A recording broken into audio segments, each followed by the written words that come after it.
Un, deux, un, deux, trois. Voilà. Ma belle voix de... C'est quoi, soprano? Mais merci.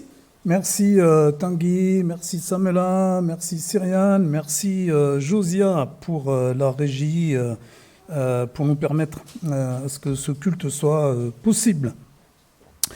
Eh bien, il y a beaucoup de monde. J'espère que vous allez bien.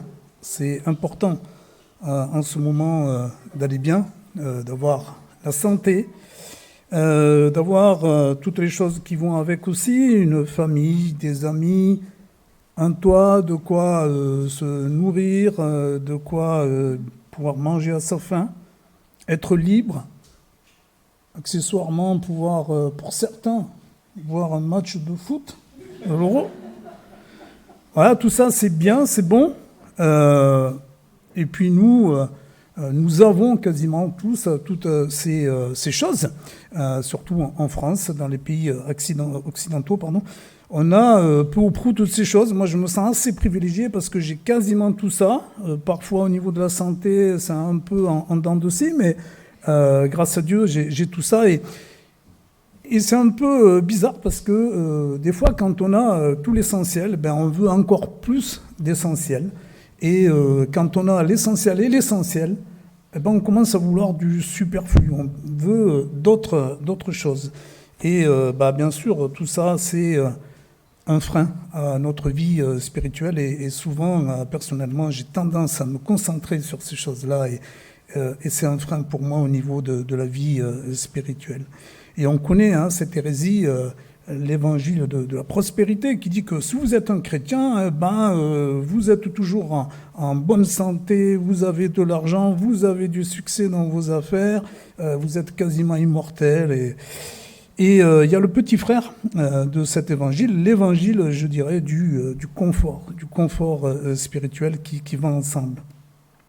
Alors, le controversé et maintenant décédé abbé Philippe Sulmon disait « Chrétiens embourgeoisés, faites quelque chose, chrétiens ramollis, faites votre devoir de pratiquant, faites votre prière, faites la sainte communion, faites le catéchisme si votre curé a besoin de vous, faites la paix avec vos voisins, faites la guerre à votre égoïsme, mais ne restez pas là comme deux ronds de flanc à saucer vos petits croissants dans votre café au lait, au lit. » Bon, ça fait un peu, comme disait Laurent, ça fait un peu bolos, un peu brutal, ou les jeunes diront plutôt punchline. C'est vrai que c'est assez provocateur, mais au-delà du ton, je pense que ça nous amène quand même à nous interroger sur notre confort spirituel. Et le texte que nous allons voir aujourd'hui, sur cette première épître de Pierre, chapitre 3, versets 8 à 4-6, eh bien, il nous questionne sur comment aller au-delà, et surtout, il nous prévient d'aller au-delà de notre confort spirituel, et même beaucoup plus, c'est-à-dire, est-ce que nous sommes prêts à souffrir en tant que chrétiens? Est-ce que nous sommes prêts à souffrir en suivant l'exemple de Jésus pour la gloire de Dieu? Donc, on va le voir, ce texte va nous dire pas mal de choses là-dessus. Je remets juste ce moment dans la prière avant. Merci Père pour ta parole que nous voulons maintenant creuser, étudier, que par ton Esprit Saint, tu lèves toutes les barrières, les obstacles, que nous puissions vraiment l'assimiler, qu'elle parle à nos sens, nos cœurs, notre esprit, notre âme, notre intelligence, et surtout, Seigneur, que nous puissions t'exalter et, Seigneur, marcher dans cette voie de la sainteté que tu veux, dans laquelle tu veux que nous allions pour ta gloire. Loué sois-tu, Seigneur, au nom du Christ. Amen. Alors, être prêt à souffrir pour la gloire de Dieu et aussi, derrière, pour notre bénédiction, on va le voir. Dans le texte que nous allons parcourir, il y a 5 exhortations. Josia, s'il te plaît, tu veux que je prenne le truc ou c'est bon? Merci. Et donc, juste le slide, enfin, je ne sais pas comment on dit, diapo, slide, d'après, normalement. Non, bon, eh bien, je me suis trompé. Voilà, on peut rester là pour l'instant. Merci. Et donc, il y a 5 exhortations dans ce texte sur cette souffrance. Être prêt à souffrir en faisant ce qui est juste, être prêt à souffrir en suivant l'exemple de Jésus, être prêt à souffrir selon la volonté de Dieu, être prêt à souffrir pour la victoire et être prêt à souffrir avec l'Église. Donc ce texte nous interroge sur la souffrance et on va le voir au travers ces 5 points. La souffrance, c'est le thème essentiel de cette épître de Pierre et on le retrouve dans ce passage-là, le terme souffrir ou souffert 4 fois. Et donc c'est vraiment un des thèmes, le thème, je dirais, majeur de cette épître de Pierre et on va voir pourquoi. Donc tout d'abord, être prêt à souffrir en faisant ce qui est juste. Ah, je l'avais, c'est ça. Donc voilà les 5 points. Et donc maintenant, nous allons voir le premier, être prêt à souffrir en faisant ce qui est juste. Donc très rapidement au préalable, c'est une série que j'avais entamée il y a déjà quasiment 2 ans, donc vous commencez peut-être à avoir l'habitude sur le contexte. Cette lettre, elle est écrite par l'apôtre Pierre dans la deuxième moitié du 1er siècle. Et donc il l'écrit, on le verra après, par son secrétaire qui est Sylvain. Et donc il est à Rome et il va adresser cette lettre aux chrétiens qui sont dispersés en Asie mineure. Donc on peut, Josia, avoir, je pense, c'est juste la carte, elle est avant ou après, mais c'est pas important. Voilà. Merci. Et donc on voit ces 5 provinces de l'Asie mineure, c'est la Turquie actuelle. Et donc ces chrétiens sont dispersés dans les provinces qu'on appelle le Pont, la Galatie, Cappadoce, Asie et Bithynie. Ces chrétiens sont pour la plupart d'origine juive, mais il y a aussi des païens. Et on voit ce christianisme qui commence à prendre de l'ampleur, mais il commence aussi à être en proie aux difficultés, aux épreuves, au rejet du monde qui les entoure. Alors, Pierre prépare ses lecteurs aux souffrances à venir. On peut lire maintenant ce passage, chapitre 3, versets 9 à 17. Donc c'est la nouvelle version en français courant. Ne rendez pas le mal pour le mal, ni l'insulte pour l'insulte. Au contraire, réagissez en bénissant, car c'est une bénédiction que Dieu a promis de vous accorder en héritage quand il vous a appelé. En effet, voici ce qui est écrit.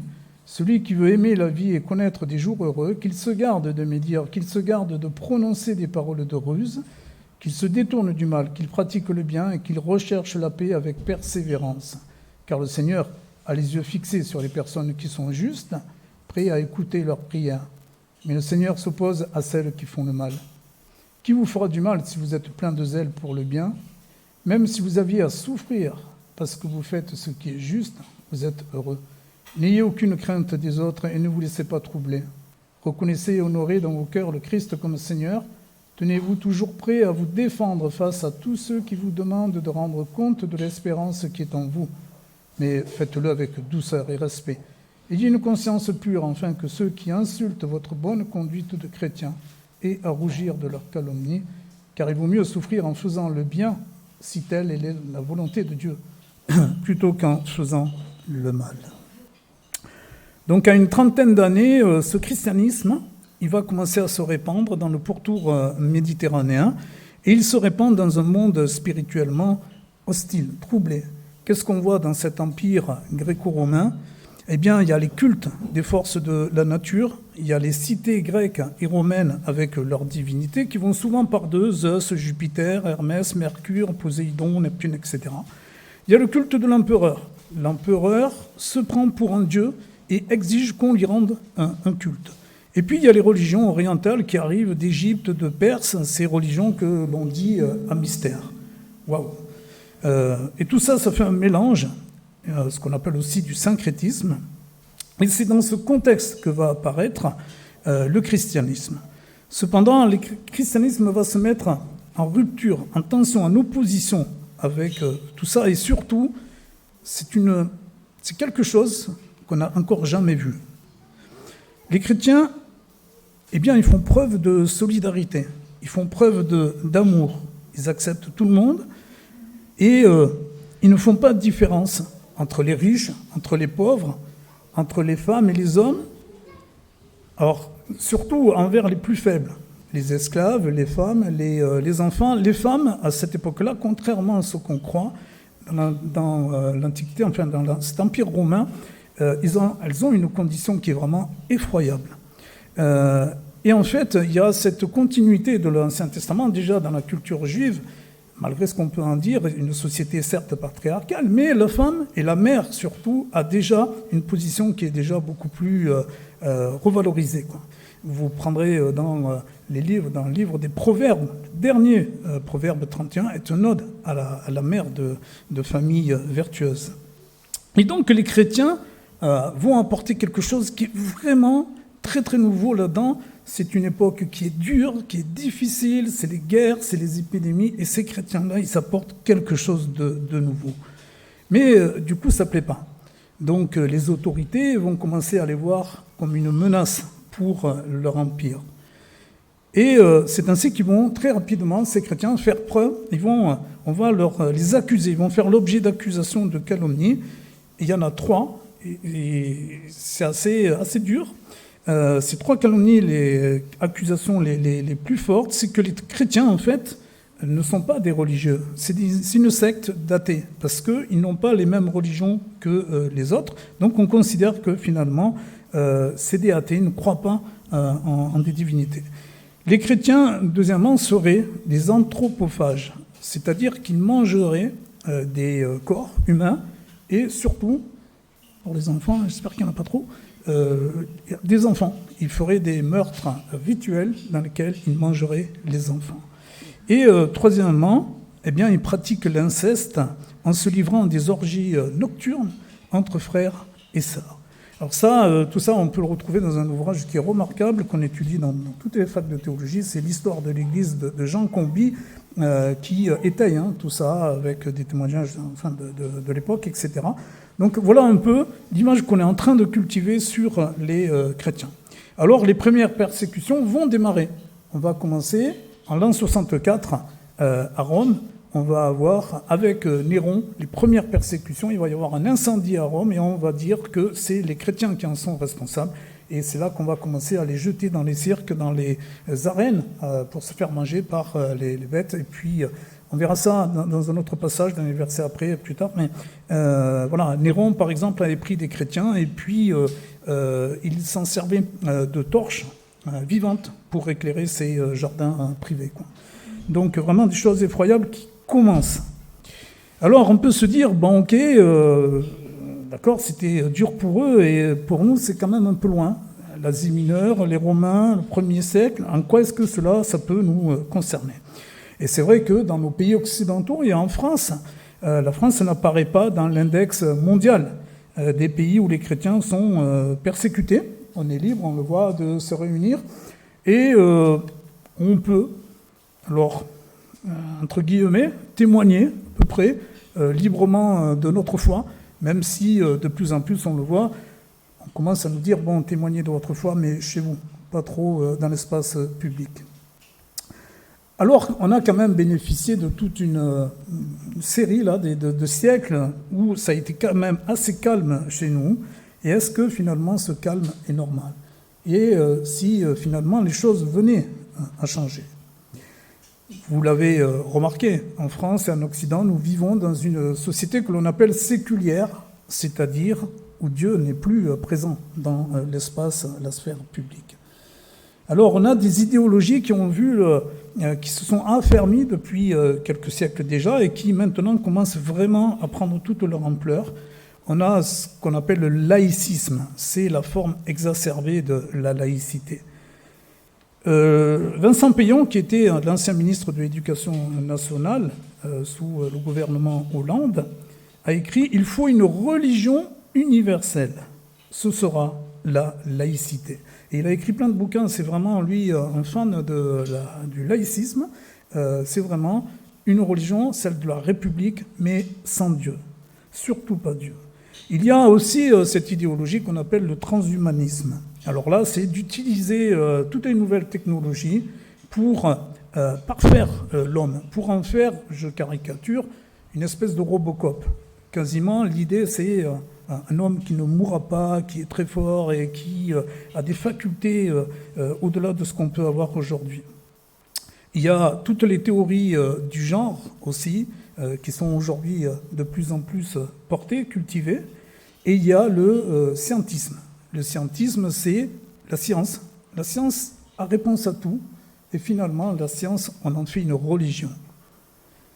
Et c'est Rabelais, je crois, qui a dit « Science sans conscience n'est que ruine de l'âme ». Alors toutes ces idéologies, elles s'alimentent, elles s'entretiennent, et finalement, elles n'ont qu'un seul objectif, exclure Dieu, et c'est surtout se centrer sur soi, la victoire du moi. En fait, on considère que demain, le monde sera meilleur lorsque chacun aura trouvé sa vérité. La vérité, elle est relative, chacun l'a pour soi, et surtout au travers de la raison et grâce à la science. Donc on va virer Dieu et tous les systèmes qui sont trop aliénants.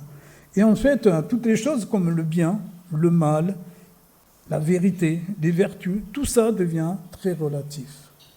Mais quand même, on voit qu'on a tendance maintenant dans la société à vouloir quand même nous imposer de plus en plus une vision unique. Alors je voudrais illustrer ça avec un sujet. Alors vraiment, j'insiste, je ne prends pas ça à la rigolade, et puis non plus je ne veux pas faire d'ironie, mais c'est un sujet qui devient de plus en plus prégnant. Vous l'avez sans doute vu autour de vous, et dans la société, au travail, tout ça, quand on en parle beaucoup. Et je voudrais illustrer ça avec un exemple, c'est les jeux, les Lego. Donc, vous avez à peu près tous, vous connaissez, je pense, les Lego, c'est ces espèces de petites briques avec des petits points, puis on peut faire des maisons, tout ça. Bon, personnellement, j'ai pas trop joué à ça, mais les gamins jouent pas mal avec. Et donc, Lego a sorti sa nouvelle série. Josia, s'il te plaît, merci. Elle a sorti une série qui s'appelle donc LGBTQ. Donc, si vous ignorez LGBTQ, donc L pour lesbien, gay pour gay, G pour gay, B pour bisexuel, T pour transsexuel et le Q pour queer, queer, je sais pas comment dire, qui n'est pas hétéro ou cisgenre. C'est-à-dire que je suis homme, mais en fait je me sens femme. Et donc ils ont fait cette série pour marquer les moments de Gay Pride au mois de juin. Et maintenant, je crois que Gay Pride, ça a été remplacé par la marche des fiertés, il me semble. Et donc, ce jeu de 346 pièces contient 11 figurines, chacune avec une couleur de l'arc-en-ciel. L'arc-en-ciel, c'est le drapeau qui symbolise donc la communauté LGBTQ. Et on voit complètement à gauche, on voit pas trop bien, mais la gauche, la violet, là, en fait, elle représente les drag queens. Et donc, pourquoi pas, à la limite, voilà. Sauf que c'est quand même pour les enfants, à la base. Donc, moi, à 50 ans, passé, oui, c'est vrai, j'ai fait mon anniversaire il n'y a pas longtemps, j'ai plus 50 ans. Et donc, du coup, moi qui suis vieux, je ne joue plus à ça, c'est les enfants. Et c'est là que ça devient un peu gênant quand même. L'objectif de la Lego Foundation est ainsi résumé par son représentant au Danemark, et bien sûr, c'est ce qui va être de mise un peu partout dans tous les pays. Donc on peut peut-être, Josia, juste la slide d'après. Merci. En donnant aux enseignants, c'est souligné, et aux pédagogues les connaissances et la compréhension du pourquoi et du comment de la mise en œuvre de l'apprentissage par le jeu, nous cherchons à créer un changement systémique dans les jardins d'enfants et les écoles danoises, ce qui a un impact positif sur les enfants du pays. Donc voilà le danger, le risque pour nous, en fait, c'est de l'imposer. De l'imposer aux enseignants, aux pédagogues, créer ce changement chez les enfants. Ce qui me gêne personnellement, c'est qu'on ne me demande plus mon avis. Donc l'éducation là des enfants n'est plus du ressort de la famille. On commence à rentrer dans le champ du personnel, de la famille et de nos valeurs. Et donc on le voit par rapport à ces chrétiens du 1er siècle, le danger, c'est plus une oppression physique qui est là, directe, avec de la violence, de la persécution, mais elle revêt une forme un petit peu plus insidieuse, sournoise. Et on le voit, c'est de créer cette idéologie dès le plus jeune âge. Et bien sûr, les églises ne vont pas y échapper, et on va commencer à se diviser, ça a déjà été fait sur d'autres questions, sur ces sujets-là. Donc on voit bien que dans notre société, tout le temps, et ça commence déjà, on commence à nous l'imposer. Le danger, écrit Charles-Éric de Saint-Germain, un philosophe chrétien, est que sous prétexte de laïcité, on en vienne à menacer la liberté de conscience et d'expression pour imposer l'hégémonie d'une idéologie laïque. Alors dans ce contexte, l'Écriture nous exhorte à nous préparer à souffrir. Malheureusement, je pense que les années qui vont venir vont être compliquées, et elles commencent à l'être. Comment se préparer et surtout comment répondre aux attaques ? Eh bien, la parole, on l'a vu, nous le dit, ne rendez pas le mal pour le mal, ni l'insulte pour l'insulte. Bénissez, pratiquez le bien, recherchez la paix avec persévérance. Le Seigneur nous exhorte, on le voit, surtout ne pas répondre aux attaques par les insultes, par la médisance, la ruse. Au contraire, il nous exhorte à souffrir pour ce qui est juste et à ne pas nous laisser troubler. Verset 14. Alors notez bien qu'il ne s'agit pas seulement ici de faire le bien, d'aider les pauvres, les gens en difficulté. Il y a plein d'associations qui ne sont pas chrétiennes, qui sont même athées, qui le font. Et il y a même d'autres religions qui le font, et même souvent, enfin peut-être pas souvent, mais qui peuvent le faire beaucoup mieux que nous. Ce qui est important, c'est de faire, nous est-il dit en verset 14, ce qui est juste. Faire ce qui est juste, c'est être les témoins de Jésus, là où le Seigneur nous a placés, et ce, quelles que soient les circonstances. Reconnaissez, honorez dans vos cœurs le Christ comme Seigneur. Tenez-vous toujours prêt à vous défendre face à tous ceux qui vous demandent de rendre compte de l'espérance qui est en vous. Verset 15. Être le témoignage de Jésus. Alors si je reprends la question du genre, je vais être aussi très clair là-dessus, parce que notre histoire chrétienne, malheureusement, est dramatique aussi par rapport à ça. Il nous faut, et j'insiste là-dessus, nous élever contre toutes les discriminations, quelles qu'elles soient. Les discriminations par rapport à la couleur de peau, les discriminations par rapport au rang social qu'on occupe, et les discriminations par rapport aussi aux orientations, aux identités sexuelles. Les discriminations, nous élever contre l'homophobie aussi. La religion chrétienne, vraiment au sens large, malheureusement dans son histoire, a eu des mauvais comportements par rapport à ça. Rappelons que nos églises, notre Église est ouverte à toutes et à tous. Nous avons tous besoin de Christ. Alors prenons garde. C'est des choses qu'on fait des fois malgré nous parce qu'on peut être atteint aussi dans notre susceptibilité et on peut être amené à juger, à porter l'opprobre sur l'autre. Un seul est législateur et juge. C'est celui qui peut sauver et perdre. Mais toi, qui es-tu? Qui juge le prochain? Jacques, chapitre 4, verset 12, nous n'avons pas à juger notre prochain. Mais bien sûr, on ne peut pas non plus être dans la compromission, on ne peut pas colporter ces idéologies-là, et nous avons à témoigner du plan de l'amour de Dieu pour les hommes et les femmes, malgré l'opposition, malgré l'opprobre auquel nous serons exposés.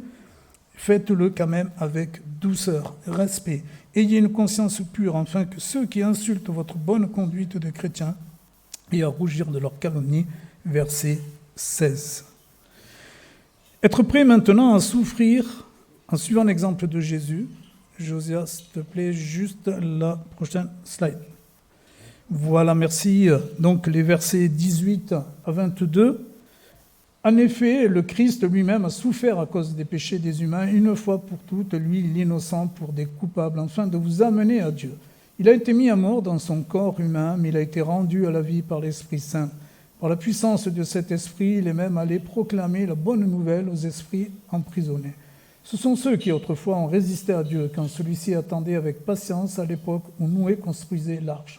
Un petit nombre de personnes, 8 en tout, sont entrées dans l'arche et ont été sauvées à travers l'eau. Ces événements étaient l'image du baptême.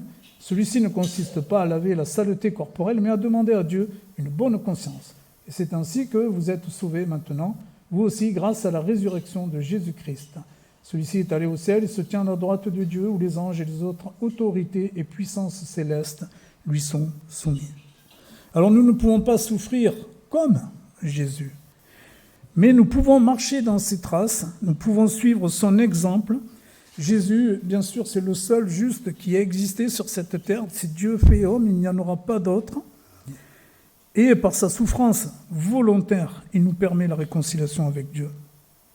Et bien sûr, le disciple n'est pas plus que le maître. Tout disciple accompli sera comme son maître, nous dit d'ailleurs le Seigneur en Luc 6, 40. De fait, si notre maître a souffert, à combien plus forte raison, nous aussi avons-nous à souffrir. Alors les versets 19 à 21 sont assez compliqués, je ne vais pas m'attarder là-dessus. On nous parle de Jésus qui est allé prêcher aux esprits emprisonnés, le lien aussi avec Noé. Ce sont des versets qui prêtent encore à interprétation. On n'a pas le temps de faire ça ici.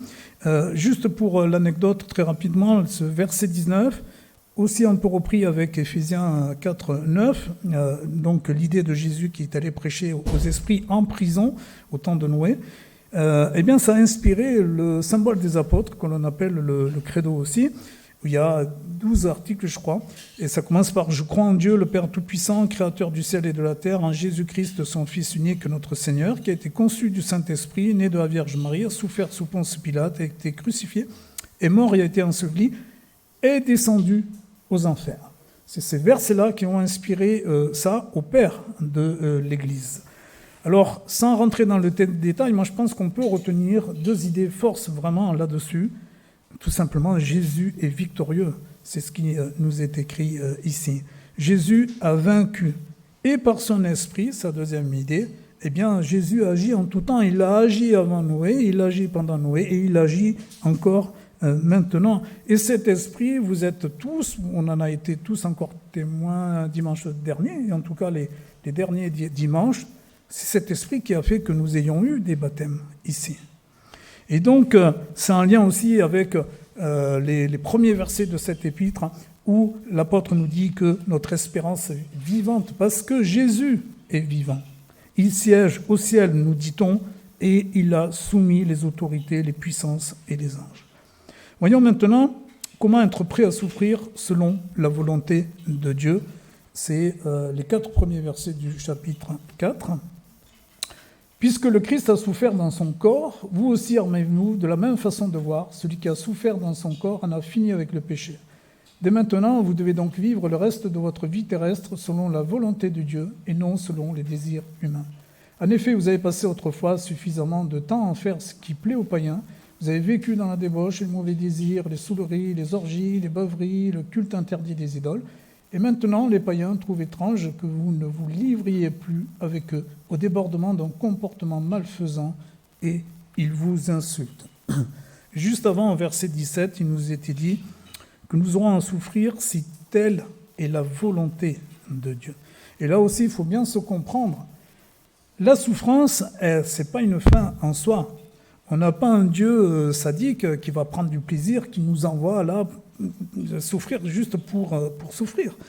Et malheureusement, là aussi, l'histoire du christianisme a été marquée par ces dérives-là. Et on a encore aujourd'hui, dans certains pays, des chrétiens qui refont, au moment de la Passion, ce chemin du calvaire du Christ et qui vont jusqu'à se faire crucifier pour expier leurs péchés. Et bien sûr, ce n'est absolument pas biblique.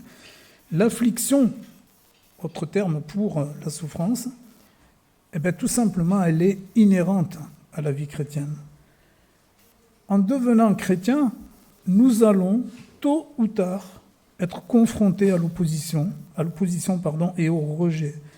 Devenir chrétien, c'est fatalement s'exposer à l'opposition et au rejet d'une partie de sa famille, ses amis, ses collègues, ses voisins.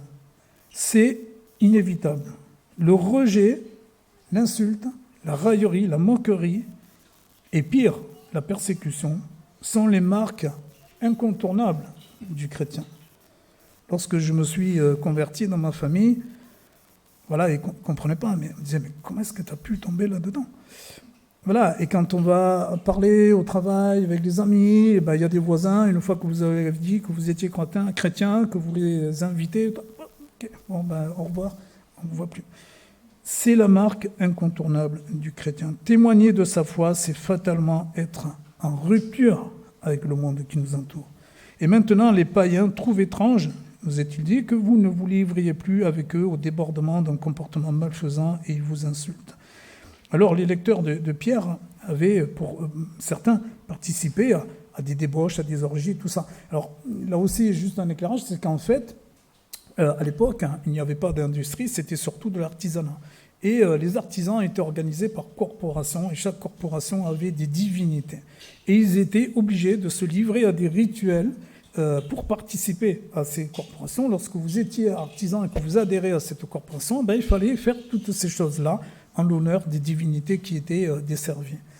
Alors, bien sûr, aujourd'hui, la plupart d'entre nous ne sont pas livrés à ces choses-là, mais simplement, le seul fait de dire que nous croyons en Jésus, que nous allons à l'Église, ça va susciter l'incompréhension et généralement la méfiance, l'éloignement ou pire, le rejet. Je vous propose maintenant de passer au 4e point, être prêt à souffrir pour la victoire. Les versets 5-6. Mais ils auront à rendre compte de leur acte à Dieu qui se tient prêt à juger les vivants et les morts. Voilà pourquoi la bonne nouvelle a été annoncée même aux morts. Ainsi, bien que jugés quant à leur existence terrestre, comme tous les humains, ils ont maintenant la possibilité, grâce à l'Esprit, de vivre une vie selon Dieu. Notre but de chrétien, c'est la gloire de Dieu. Et en acceptant cette souffrance, nous concourons par notre témoignage et notre obéissance à ce que le Seigneur aussi nous bénisse. Alors non pas que nos œuvres vont nous sauver, qu'il faut qu'on recherche cette bénédiction, mais plutôt que cette souffrance, ces œuvres-là, sont le signe que nous concourons à l'œuvre de Dieu. C'est pourquoi, quand on voit, notamment dans les actes, Paul, Pierre, quand ils sont en prison et qu'ils sont dans la joie, ils ne sont pas dans la joie parce qu'ils souffrent juste pour souffrir, parce qu'ils savent que c'est la victoire, que Dieu est là. Et que ce qu'ils font, c'est la preuve qu'ils sont attachés à Dieu. L'évangile accepté et vécu dans nos vies nous permet d'être victorieux. Et verset 6, grâce à l'Esprit de vivre une vie selon Dieu. Donc on voit ce lien, souffrance, victoire en Christ. Et nous pouvons comparaître devant Dieu qui juge les vivants et les morts. Enfin, dernier passage, être prêt à souffrir avec l'Église. Et là, je reviens au tout début, au verset 8 du chapitre 3. Enfin, ayez tous les mêmes dispositions d'esprit et les mêmes sentiments. Aimez-vous comme des frères et des sœurs, avec affection. Soyez bienveillants et humbles les uns à l'égard des autres. Avec ce passage, Pierre achève ses recommandations. On a vu des chapitres 1 à verset 3. Il nous donne beaucoup d'exhortations sur nos comportements chrétiens individuels et entre chrétiens. Il nous a parlé de la sainteté, se nourrir de la parole de Dieu, le témoignage, l'édification, la communion fraternelle. Et là, il termine cette série-là par une exhortation beaucoup plus communautaire qui concerne l'Église. Et en effet, c'est très très très important. Au regard de la souffrance, nous serons d'autant mieux préparés à la vivre que nous serons forts collectivement. Et pour ce faire, nous devons travailler sur les liens qui nous unissent, mieux se connaître les uns et les autres, et surtout s'aimer comme des frères et des sœurs.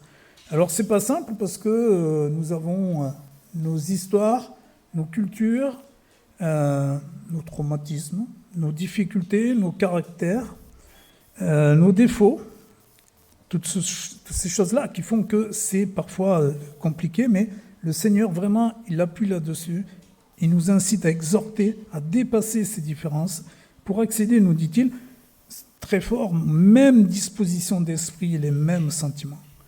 Plus nous allons nous connaître les uns les autres, plus nous serons sur la même longueur d'onde, et mieux nous pourrons faire face ensemble aux défis à venir. Alors pour ce faire, prenez l'initiative.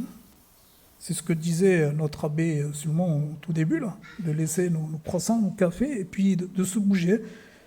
Voilà, vous savez lire, eh bien allez chercher un frère, une sœur, et lisez la prière, la Bible, la parole, ensemble. Vous savez prier? Eh bien, allez chercher un frère, une sœur, et priez ensemble. Vous êtes passé ou bien vous passez actuellement par des épreuves. Eh bien, allez chercher un frère, une sœur, et encouragez-la. Faites part de votre expérience, de ce que vous avez vécu, partagez ça. Encouragez, soutenez, édifiez. Et pour faire tout ça, nul besoin d'un master en théologie, d'avoir bac plus 40 ou bien d'être chrétien plus 20, plus 30. Je crois que là-dessus, même les jeunes peuvent aider les plus vieux. Très récemment, j'ai reçu, à ma plus grande honte, une leçon d'une jeune chrétienne qui s'est fait baptiser récemment. C'était Cyriane, qui est là, je vais le dire. Et donc, Cyriane, c'est ma fille, hein, c'est la violoniste qui est là. Et donc, c'était la période des partiels. Alors, les partiels, c'est plus comme il y a quelque temps. Les partiels, maintenant, c'est à distance. Alors, qu'est-ce qu'ils font, tous les jeunes? Ils prennent leur bouquin et puis ils répondent aux questions, comme ça. Toc, toc. Et alors, ça posait un cas de conscience à Cyriane, parce qu'elle disait, qu'est-ce que je fais? Est-ce que tout le monde dans ma classe va faire ça?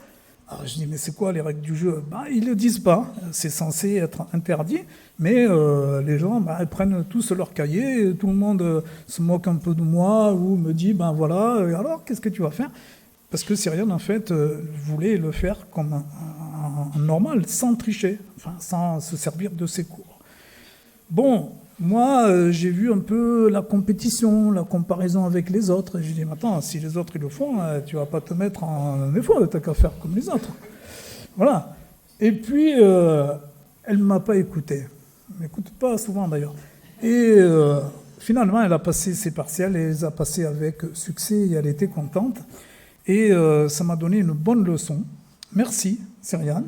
Comme quoi une jeune chrétienne peut donner une leçon d'éthique chrétienne à un vieux crétin. Je préfère me les servir moi-même. Alors, voilà. Donc, voilà, j'insiste quand même sur ces relations de 1 à 1. Et il y a des choses qui existent. On a le culte le dimanche, il y a une réunion de prière hebdomadaire, il y a le groupe de maison, mais peut-être vous ne pouvez pas participer à tout ça. Et je pense qu'il faut aller même au-delà, quoi. Voilà, allez chercher quelqu'un, dites avec qui vous voulez partager dans la semaine. Oui, ça va prendre du temps. Ça prend du temps sur nos choses. Mais c'est pour la gloire de Dieu et c'est aussi en vue de tout ce qui nous attend. Et je pense surtout aussi aux baptisés. À tous ceux qui sont baptisés, qui ont besoin de croître, de grandir dans la famille de Dieu. Pour terminer, je crois que je suis à peu près dans les temps. Je finirai en revenant sur cette affaire du Lego qui me semble vraiment représentative du sujet. Alors, le Lego LGBTQ, Mike Evans, qui préside Évangile 21, c'est la branche française de The Gospel Coalition, qui est ancien prof à l'Institut biblique de Nogent-sur-Marne et ancien directeur de l'Institut biblique de Genève. Et ce qu'il a écrit, c'est vraiment un écho à tout ce qu'on vient de voir avec cet épître de Pierre. Alors il nous dit, il serait trop facile de réagir soit par la colère ou la consternation, ou encore avec cynisme. Certains vont probablement appeler à boycotter les produits légaux, mais est-ce la bonne manière de réagir? Soyons clairs, nous déplorons ce choix de l'ego. Qu'il soit direct ou indirect, nous nous opposons à tout enseignement à l'intention de nos enfants et petits-enfants qui contredit l'enseignement de la Bible sur le genre, l'identité ou le mariage. Nous ne nous opposons pas aux personnes. Très important, on ne s'oppose pas aux personnes, mais aux idées fausses qui sont véhiculées dans nos écoles, nos institutions et même parfois dans l'Église. Au risque d'être incompris, le slogan « Tout le monde est génial » utilisé par la firme pour le lancement de ce nouveau produit, donc quand ils ont sorti ça, ils ont mis un slogan pour appuyer cette campagne publicitaire. Ce slogan, c'est, avec toutes ces couleurs, ces gens différents, c'est « Tout le monde est génial ». Alors, Mike Evans, il nous dit, est-ce qu'on ne pourrait pas retranscrire ce slogan, par nous, chrétiens, de la manière suivante? Tout le monde est créé en l'image de Dieu, et dans ce sens, tout le monde est génial. Car chacun porte l'image de Dieu en lui, qu'il en soit conscient ou non. Ne devrait-on pas utiliser ce qui certes nous choque comme un tremplin pour annoncer l'Évangile? Que ce soit Legoland ou Disney World, nous avons besoin d'armer nos familles pour qu'elles comprennent quelle est la philosophie que ces usines de distraction véhiculent. Notre combat n'est pas fondamentalement contre une boîte de briques multicolores, mais contre les puissances du mal dans les lieux célestes qui cherchent à nous détourner de celui seul qui peut nous satisfaire pleinement. C'est lui qui, il y a 2000 ans, dans les rues de Jérusalem, a dit aux foules « Le voleur ne vient que pour voler et tuer et détruire. Moi, je suis venu afin que les brebis aient la vie et qu'elle l'ait en abondance. » Amen. Juste la dernière diapo, je ne t'embête plus après, Josia. Voilà, alors, pour essayer de fixer un petit peu plus ce qu'on a vu très rapidement, qu'est-ce qu'on peut retenir de ce long passage? Eh bien, 2 idées. D'abord, être prêt. Se dire qu'on peut souffrir, qu'on va souffrir certainement, en témoignant du Christ comme Seigneur. Et être prêt aussi à souffrir en faisant ce qui est juste aux yeux de Dieu, et non pas en insultant, non pas en réagissant avec la colère, mais en bénissant. Comment est-ce qu'on pourrait retenir ce passage avec une seule phrase? Eh bien, je propose ça. Être prêt à souffrir en suivant l'exemple de Jésus pour la gloire de Dieu et pour notre bénédiction. Et enfin, 3 manières de mettre en application 2 interrogations et une action. La première réflexion, c'est de s'interroger. Est-ce que je suis prêt à souffrir le rejet, l'opposition, l'insulte, l'injustice, parce que je suis chrétien? Et sinon, pourquoi? La deuxième interrogation, c'est pour montrer que Dieu bénit ceux qui font le bien et s'oppose à ceux qui font le mal. Pierre cite à 2 reprises, en fait, 2 textes de l'Ancien Testament. En 1 Pierre, chapitre 3, versets 10 à 12, en fait, il cite un psaume, c'est le psaume 34, les versets 13 à 17.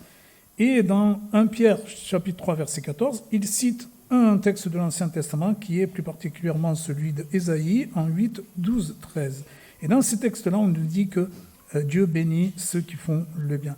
Est-ce que vous pensez que ces passages sont toujours d'actualité? Si oui, sinon, pourquoi? Et enfin, une action concrète en lien avec l'Église. Qui puis-je accompagner dans la communauté pour fortifier les liens fraternels? Ou bien avec qui pourrais-je cheminer spirituellement? Soit vous prenez l'initiative, vous allez voir, je aimerais bien faire un petit bout de chemin avec toi, on peut se recevoir dans la semaine pour prier, pour lire la parole ensemble, pour discuter. Ou bien, demander à quelqu'un, j'ai besoin d'être fortifié, j'ai besoin de grandir spirituellement, est-ce que tu voudrais bien m'accompagner un petit peu? C'est par exemple des actions concrètes. Voilà, je vous remercie pour votre écoute. Béni soit le Seigneur.